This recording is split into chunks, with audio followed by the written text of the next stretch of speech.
when you send a pretend self out and it's perfectly suited to get everybody's approval, you know inside that that's not you. First, it takes thoughtfulness to even realize how influenced we are by the need for belonging in those places. If you come into integrity, you may not get what you thought you wanted, but you will get what you yearned for. And it takes such bravery. Like doing that is the bravest act we can do. I think the mental health community would be so well served to start there.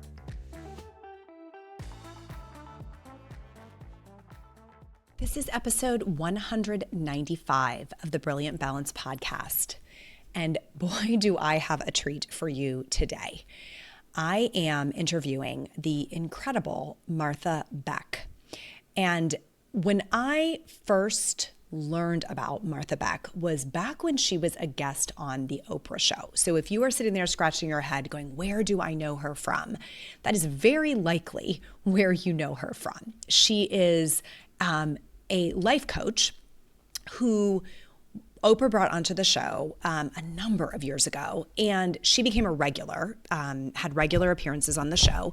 And then later, when Oprah launched the O magazine, she had a regular column in O magazine until just recently when that magazine no longer was in print. Martha is incredible. She is funny. She is sage. She is just so brilliant. And because I knew her first as an Oprah expert, I feel like I was getting sort of the surface level of what her true gifts are. And then when I started reading her books, I just got totally captivated by her storytelling and the diversity of her life experiences. And I have to tell you, her story is fascinating. Now, in this interview, we focus on her latest book, which is called The Way of Integrity. And in this book, she uses Dante's work, The Divine Comedy, as a framework for the path that she believes we're all on to find our truest selves. So this is the most recent of a number of books that she's written. You can go look them up, find them on Amazon. They're all fantastic. Martha runs her own coaching programs that are extremely well attended, including one that takes people to Africa to do restoration work as well as to experience things like a safari. Just super cool what she does there. So Dr. Martha Beck, she is in fact a doctor, has published several New York Times bestsellers as well as over 150 magazine articles. She has 3 degrees from Harvard, a BA, an MA, and a PhD. They're all in social sciences. And she really grew up thinking she may want to be a professor. But after having had 3 children of her own and earning those 3 Harvard degrees, I think in her words, she decided she'd rather just lie down for a few decades. And during that time is when she became an author and a life coach and really started getting her work out into the world. All of her work is dedicated to freeing all beings from suffering. And what a beautiful purpose. It really requires a commitment, as she says, to valuing all humans as equally and infinitely precious. Integrity, compassion, inclusion, anti-racism, and the preservation of our planet are her primary values in all that she does. You are in for such a treat with this episode. Without further ado, here is my conversation with Martha Beck. I'm going to go ahead and start. And what I love to hear from you is tell us what your day looked like today. It's always fun to see how brilliant women spend their day. I think this is going to be a very boring one. I actually had to get up and go to a medical lab and get some blood taken for blood tests. So that was exciting. And got caught in traffic a lot. Listened to an audiobook about creativity because I'm running a course on creativity that starts next week. So tried to use the time productively. Okay, rushed home, ran upstairs, and have been waiting at my computer since. It wasn't a really dramatically productive morning, except for the vampires. They love the blood. Oh gosh. Do you have something fun you're looking forward to later today? I do. I'm going to give myself some time to paint. Oh, that's awesome. That's awesome. I've obviously read about your painting and heard you talk about your painting, but I hope we get into that a bit of how that fills you up on your own path or your own way of integrity. Oh, thank you. The book is fabulous, and we're going to talk thank you. almost exclusively about it. Although if I had my true dream, I would ask you about 6 million of my own questions. Oh, go for it. I might just thread those in, but let's start by grounding everyone in what you mean by the way of integrity, because maybe it doesn't mean what we think it means. Yeah, it usually means, people think of it as a kind of Sunday school word that means you're being really good, but actually being really good tends to get us out of integrity, which simply means being one thing, whole and undivided. Like we come out of our mother's wombs whole and undivided, and that's our nature. And then we start getting social pressure before we can even talk. And sometimes that pressure says, leave what you're really feeling and act like we want you to. And the moment we do that, we're not one thing, we're two things, which is duplicity. So integrity is getting the wholeness back so that we don't get knocked off our truth by social pressure or trauma or anything else. You know, when you say that, I like instinctively take this deep belly breath in and out. Nice. There's something very just reassuringly true, like instinctively true as you say that. And I felt that way the entire way through this book, Aww. and I mean it. I mean, the schism when we are behaving one way but feeling another is certainly palpable to me, to us, I think to each of us, and I think increasingly visible to others as they get to know us as we really right. You know? And it shows up a lot as negative emotion, some kind of negative emotion. So in the book, you write about that feeling some kind of negative emotion, at a low level, like I'm angry or I'm feeling a little blue or super high levels, right? Can actually be these nudges toward a better version of yourself. Can you say more about that? Well, it's like if you ever driven on the highway and if you drift off the highway, there's something called a rumble strip where it goes and it shakes the car and it wakes you up. So suffering, emotional suffering is like that. When we lose our truth, which is our way to happiness and is our happiness, if we drift a little bit, we get this and it's in the form of a sense of meaninglessness, or as you said, like anxiety, depression. And if we keep going, it gets really bad. And that's when you're getting major depression. You start to get physical illness. Your relationships fall apart. Your career falls apart. Everything falls apart. And the only cure for this, I can say this after 30 years of coaching people, is to find who you really are and get back to that, become one again with your true self. So all psychological suffering to me is a signal to wake up and be whole again. And it takes such bravery. Like doing that is the bravest act we can do. I think the mental health community would be so well served to start there. Yeah. Right? Like start there. Yeah. I mean, it's interesting that the number one phobia above the fear of death is the fear of public speaking, which is the fear of getting up in front of other people and being judged and having to project yourself. And that is actually what makes most of us fall away from our integrity. And as you say, it takes tremendous courage to be your true self in full view of other people, because we're so wired to want approval, right? So in the quest to be seen as good people, we lose our truth and become miserable people. And it's not fair, but that's how it works. It's not, and it's everywhere. Like I feel like you can see this in our children. You can see it there's a real desire to become the people our parents want us to be, or our teachers want us to be, and keep chipping away and tucking away, suppressing our truest nature. And it's candidly heartbreaking. Like watching it happen to someone, you love, or to yourself, it feels like a deep well that you're trying to climb out of. And that's what I loved about the governing sort of metaphor in your book, like the notion of a deep well. So Martha's book uses the Divine Comedy, Dante's Divine Comedy, as the construct for the book. And I'm wondering if you can just take us through those 4 phases and how they provide a path to our true integrity. Yeah, I think Dante's Divine Comedy is the original self-help book because he says, it starts out, I came to myself in the middle of my life in a dark and frightening place. I didn't know how I got there. I didn't know how to get out. I didn't even know where I was. And all of us have had that feeling of like, what am I doing? How did I get here? Like in some moment of boredom or fear, we're like, what brought me here? Right. So he calls that the dark wood of error. So I talk about how it feels to be confused and not know what our truth is. Then he tries to get out of the woods by achieving, by climbing this golden mountain, and it just doesn't work. And things keep bashing him back down. He's depressed, he's anxious, all that stuff.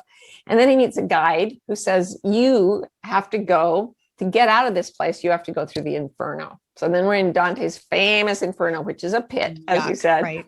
Deep pit in the ground. He goes down and he interacts with all these demons, which I take to be our own inner demons. And he goes down as it gets worse as he goes down. And finally, he's at the center of the earth. And there's a monster there, the monster Lucifer. And there's no more down. And his guide says, keep going down. And he actually has to climb on the body of this huge monster and lower himself by the hair. And then when he passes the center of the earth, he has to turn, because going in the same direction, he's now past the center, and what was down has become up. That's the golden moment. I know, that's what made me, I mean, I read that when I was 18 and I was like, I know, like in my heart, that chime of truth said, that's the way to get out of feeling as horrible as I do. So yeah, that's a very, very big part of it. And then he gets out of there, and what he has to do is climb a mountain that he called purgatory, which was not a thing. Dante kind of made it up. And to me, it means walking your talk. So you go into the infernal, it's like therapy. You find out all your truths. It's like, oh, I'm hiding from various people. In purgatory, you have to go out of your therapist's office and go home and actually behave as your true self in front of everybody.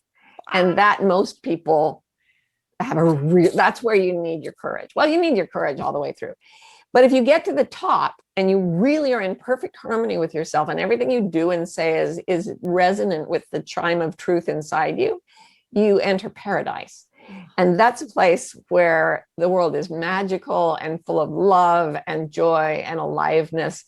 And I believe that is literal. I think it's a literal, and I talk about how it's a brain state that you get to by becoming completely honest with yourself. And yeah, people would hardly believe what happens when you get there, but it's so worth the journey. Well, and you write about it like beautifully. I mean, the stories for people listening who have not read Martha's work, the stories are right there. Like you're telling your own. I'd love you to tell one or two here of what some of these sort of magical experiences are that seem to follow you around like pixie dust. It's amazing. Yep. Yes. And it's it's the new age thing of if you imagine something and you want it with your whole heart and you picture it and you experience it, it will manifest. I tried that before I did the integrity road, and it didn't really work, frankly. And then I started writing a book that was just about being truthful and doing what felt true to me. And over the years, I've worked hard at this, and I've gotten to a much higher level of integrity than I was before. And the more I get in tune with my truth, the more wild animals will come to me, improbable meetings crazy coincidences. And it's constant. The only thing that takes me off it is if I start to lie to myself or do something that's not right to me. So one of the things I'll briefly say, this amazing thing that happened to me, I was driving across Wyoming, and I just said out loud in the car as I got started, I want to see a pronghorn antelope. And I didn't say this in the book, but what happened was I heard a voice say, we will bring them right to you. And I was like, well, that's weird. I thought it was my car's like auto command thing, like the car. So I'm driving. It's 5 hours later. I've forgotten all about it. I'm on this broad plain, and over on the horizon, I see this white cloud. And I stopped my car and parked it. And the cloud came toward me, and it was a herd of about 60 pronghorn antelope running flat out, the fastest land mammal in America. And they were just booking it. And they ran right to my car, the only man-made object in that landscape, and stopped and stood around the car, literally just looking at me like, you rang? It was, and I just was in the car just sobbing, like the grace and the magic of this world seen through a lens of integrity it's so worth it. It's so worth all the difficulty. And there's a lot of difficulty. I'm not going to lie. There's a lot of difficulty, but I do think those transcendent moments are there when we look for them and stay open to them. And you've had a lifelong sort of love affair with the animals and relationship. Yeah, I'm obsessed with them. Yes. So not surprising that this is an animal encounter, but I wonder if those encounters are sort of unique to us. What's your sense of that? You mean unique to the person who's sending out the wish? Yes. Yeah, absolutely. And it's designed for, I believe it's designed for your purpose and meaning in life. So one of the things I talk about is make a list of things you want. People make lists all the time. And they're usually things that are like a bigger house, a bigger car, nicer things. And then I say, make a list of things that when you wake up in the middle of the night and you're not particularly happy, what do you yearn for? Because it's a very different kind of wanting. And if you come into integrity, you may not get what you thought you wanted, but you will get what you yearned for. And mine has to do with the preservation of ecosystems and helping wild animals and stuff. It's been in my head since I was born. Whatever yours is, if yours is to raise the consciousness of 10 million women or whatever, that's what will come to you as you get closer to perfect integrity. It's breathtaking. I mean, it really is. And I hope all of you will find Martha's work. We're going to talk a lot about this book, but she has a host of books that she's written. And I think you're such a delicious writer. Like the way you tell stories. I think most of us probably cross paths with your work through Oprah first. Mm-hmm. Yeah. And I just remember reading that column and thinking, my gosh, it's like putting a life coach out to the world. And what a blessing it has been. Thank truly. You. Yeah, I mean it. Aww. Thank you. So I'm curious about this idea of guides of the soul. I think you call them psychopomps. So sometimes when we start to explore this path, guides appear kind of right at the moment that we're ready. That has 1000% been my experience. Yeah. I think you're one of mine, candidly. Oh, so thank you. How do we recognize them when they show up? There's a kind of, speaking of the new age thing, there's a kind of magnetic feeling. There's a pull of attention. I recently read that fascination is attention without effort. And what happens is we become fascinated with someone. I remember one book that is one of my soul teachers. It's called I Am That by Nisargadatta Maharaj, an Indian sage. And I found it in the guest room of a friend. I was staying at their house and I found this book in their guest room and started reading it. And I could not leave it in the guest house. I stole it. Oh, I love it. And then later I went back, I bought another copy, took it back and replaced it. But I literally thought I cannot be away from this book for even an airplane ride. I have to keep it with me. And it shifted my consciousness really dramatically. So we'll be pulled toward, like, somebody might be interested in you. And like, I'm just going to subscribe to all her stuff. Right. Because they're ready for you to be that soul teacher. Or you may be fascinated by books, by things on a TED Talk, anything. Right. But you learn to recognize that, whoa.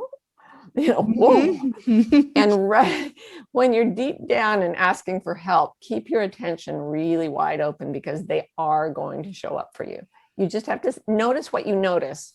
And that is so important. I posted something this week on Instagram about that. Like, are you someone, not you, but the listener, someone who is willing to sort of suspend your disbelief that, is it just a coincidence? Not if you can see the meaning behind those things showing up when they do. Like, to me, it's the timing. Yeah. It's always so pivotal. Like, there just can't be an accident behind that, connection. Yeah, I was trained as a sociologist. And so I think statistically, and the things that have happened to me are so far beyond the range of statistical randomness. Yes. That really, mathematically speaking, they have to be meaningful. And there have been so many. Yeah. And I think life is more beautiful when you lean into that belief and drop a little bit of this skepticism. Right. I had a teacher tell me, just suspend your disbelief temporarily. And that's been a phrase that's gotten me through a lot. That's for sure. I want to talk about this idea of going against culture, because the level of bravery to first know who we are, to even be honest with ourselves, then to be honest with the people closest to us, and then to sort of shine that outward is enormous. And it can cause breaks with our culture. It can cause a lot of fear, anxiety, stress. Yeah. What do we risk in your point of view if we really want to walk this path? We risk the illusion of belonging that we get by sending a pretend self into the world that people will love. And all of us are trying to project a self that is lovable. I mean, even like gangsters want to be loved by their gangs, right? So what the problem is that when you send a pretend self out and it's perfectly suited to get everybody's approval, you know inside that that's not you.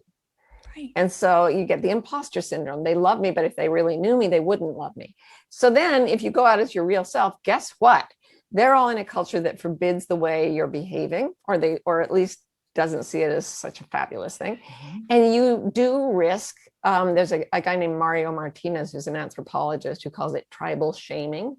That the people immediately around you who socialized you, they're the ones who have the most to lose by you changing, because it's going to confront their belief system too. And if you show up honestly, you're the kid at the parade saying the emperor has no clothes, and there can be a lot of backlash. But on the plus side, you get your soul back. So yeah, it's worth it. The trade-off may be worth it, is what you're saying. I think there's so much of this. What is the cultural narrative? What is the unique culture of our family, our church, our community, our geography? And, I think it takes thoughtfulness to even realize how influenced we are by the need for belonging in those places. Yeah, we don't even know. I mean, 5-month-old babies who are just learning to commando crawl, if they put them on a raised dais and they put a clear plastic surface, the babies will go to the surface and then they look down, and we're born with two fears, the fear of loud noises and the fear of falling. So they look down and it looks like they're going to fall. And if you put their mothers at the back of the room, and the baby will glance up very briefly. If the mother smiles, the baby will go out and explore the plexiglass. If the mother looks afraid, the baby will not go out on the plexiglass even a year later. So these are babies that can't talk, barely can move independently, and they are responding to one glance with such deep patterning. Can you imagine how many times you've glanced at your parents' faces as you were growing up? I mean, like, everything is influenced by this need to respond to other people. And when it pulls us off, it can be, it's a little disheartening as a parent. I have 3 children. And as you said that, what I thought immediately was, how many times has my facial expression or body language or reaction shaped them? Yeah. Countless, you're going to tell me, I'm sure.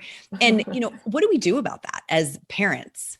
The best thing is just remember, like, trying to dress it up and project a perfect parent self. That's another way to lie to them.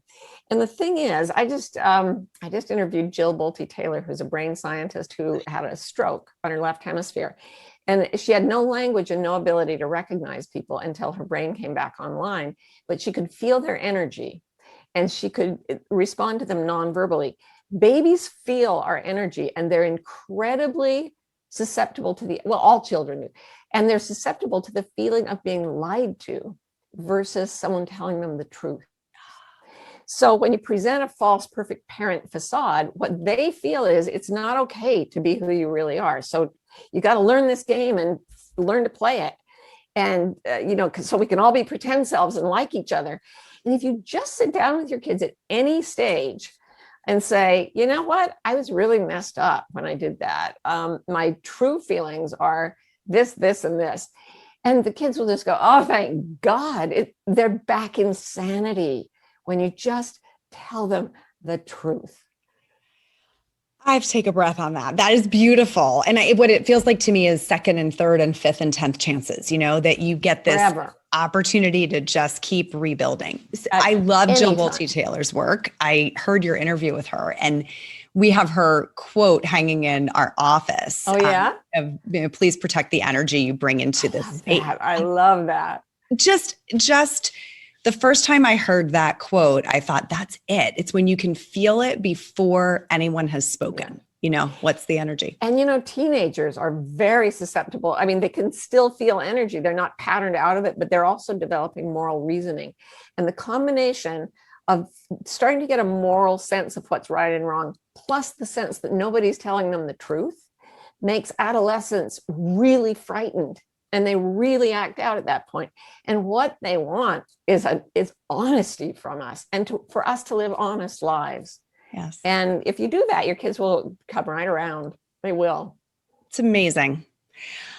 It's amazing. And I think because we have so many parents, I'm sure we're all listening for our own integrity and also how do we break these cycles and pass this on to our children. So Martha's book is going to be a fantastic resource for everyone. I want you to just close maybe with these 4 questions. Okay. You wrote about when we have psychological suffering of some kind, anything from a little bit of unease to really deep distress. It's a signal to us. And there's 4 questions we can ask to get ourselves back into integrity. Yeah. Do you want to talk about those? They're so simple. The first one is, am I feeling what I really feel? So right now, I don't know if you're wearing, whoever's listening, maybe you're wearing uncomfortable clothes, but you forced yourself not to notice it because those clothes look good to other people. So notice what you're feeling and be honest about it. You don't have to be comfortable. You just have to recognize when you're uncomfortable. And then the second one is know what you really know. These are not comfortable clothes. My marriage is not what I wanted it to be. I hate this job. You don't have to do anything yet. Just know what you know. Then start saying what you really mean. Take a no-lie challenge for a day or a week or something. I did it for a year. Everything blew up and everything came back together better. So say what you really mean. Start experimenting with telling the truth in places where it feels risky, and then more and more and more. And finally, do what you really think is right, what you really deeply feel is right for you. And then with all your meaning-making systems and all your perceptual systems aligned with the truth, oh my goodness, as Dr. Seuss says, the places you'll go, it is just amazing. Well, let's hope so. And I would invite everyone to ask yourself those questions and sort of join me on this journey. This is spoke very deep truth to me when I found this book very recently, and I'm so delighted to have had the chance to speak with you about it. So the book is called The Way of Integrity. You can find it anywhere books are sold, from your local bookseller to Amazon. I would read Martha's whole collection if I were you. I have been deeply, deeply inspired by all of it. Martha has courses, she has programming. You can find all of it at her website online. So do you want to tell them where your online home is before we close? Yeah, it's just marthabeck.com. Easy peasy. Easy peasy. Martha, you are a delight and a true guide. Thank you so much. Thank you so much. It's wonderful to meet you. Oh my goodness. Did you not just love her? I will say this after debriefing my interview with her with some of our coaching clients. Her work is pretty advanced. So if you were listening today feeling like maybe some of what she shared was a little out there for you, maybe some of what she shared felt like you're just not ready to grasp those concepts yet, they seem a little stretching, let yourself just sit with them. That's my kind of parting words to you as a listener is, Martha is pretty evolved on the path of what it means to be on this planet. And I think her book, The Way of Integrity, is just exceptional. As I read it, which I did buy in hardcover, and that is a treat for myself when I'm not reading something on my Kindle, but I found myself underlining passages on nearly every page, putting little stars and hearts in the margins next to things that she said as I read this book. So if you had something spark in you from this interview, I would really encourage you to get your hands on Martha's book. Mark up your own copy of it, come back to it again and again as you progress on your own path to really knowing who you are and aligning your life with that identity. That is all for today, my friends. Until next time, let's be brilliant.